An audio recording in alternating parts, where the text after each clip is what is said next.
இதோ பார்க்குறீங்கல்ல, இதுதாங்க என்னோட வேலை. இதுதான் எங்க கம்பெனியும் கூட. இந்த மிஷினு என்னோட மிஷினு. இந்த வேலை தான் நான் செஞ்சுட்ருக்கேன். பொதுவாவே அப்ப இருந்து எல்லாமே சொல்லுவாங்க. "செய்ற தொழிலே தெய்வம்" அப்படின்னு சொல்லி. சொல்றவங்க ஒண்ணும் சும்மா ஒண்ணும் சொல்லலங்க. அனுபவிச்சு தான் சொல்றாங்க. ஏன்னா என் குடும்பத்த ரொம்ப நாளா காப்பாத்திட்டு இருக்கிறது இந்த வேலை தாங்க. இந்த வேலைய ஏதோ நான் கத்து வச்சுக்கிட்டதுனால, என் பசங்கள நான் படிக்க வைக்கிறது, என் குடும்ப செலவ பார்த்துக்கிறது எல்லாமே இந்த வேலை செஞ்சு தான் என் குடும்பத்த நான் பார்த்துக்கிட்டு இருக்கேன்.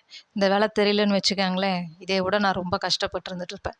பொதுவாவே பெண்களுக்கு வந்து ஏதாவது ஒரு வேலை தெரிஞ்சுட்டு இருக்கணுங்க. அப்படி தெரிஞ்சுட்டு இருந்தா தான் வந்து அவங்க குடும்பத்த அவங்களால காப்பாத்த முடியும். இப்போ உள்ள காலகட்டத்துலலாம் வந்து ஒரு ஆள் வேலை செஞ்சுலாம் குடும்பத்த பார்த்துக்கவே முடியாது. அதனால 2 பேர் வேலை செஞ்சா மட்டும் தாங்க அதை வந்து மேனேஜ் பண்ண முடியும். நான் சொல்றது நெறைய பேருக்கு கிண்டலா கூட இருக்கலாம். ஆனா இதுதான் உண்மையுமே. ஏன்னா கஷ்டப்பட்டு வேலை செய்றவங்களுக்கு தான் அதோட அருமை என்னன்னு தெரியும். இங்க யார்ட்டயாவது போய் அவங்க வேலைய பத்தி கேளுங்க பாப்போம். அவங்க செய்ற வேலைய பத்தி கேளுங்க. அப்படி வச்சுக்குவாங்க. யாருமே கேவலமா நெனைக்கவே மாட்டாங்க. ஏன்னா அந்த வேலை தான் அவங்களுக்கு வந்து அவங்க குடும்பத்தையும் பாத்துக்குது. எனக்கும் அப்படிதான். ஏன் பார்க்குற நீங்க கூட அந்த மாரி நெனைக்கலாம். இதெல்லாம் என்ன வேலை அப்படின்னு சொல்லிட்டு.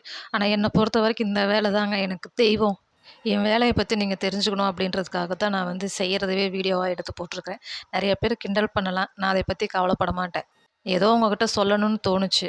அதே மாதிரி பார்த்தீங்கன்னா, யாருமே அவங்கவங்க செய்யற வேலைய வந்து கேவலமா நெனைக்கவே நெனைக்காதீங்க.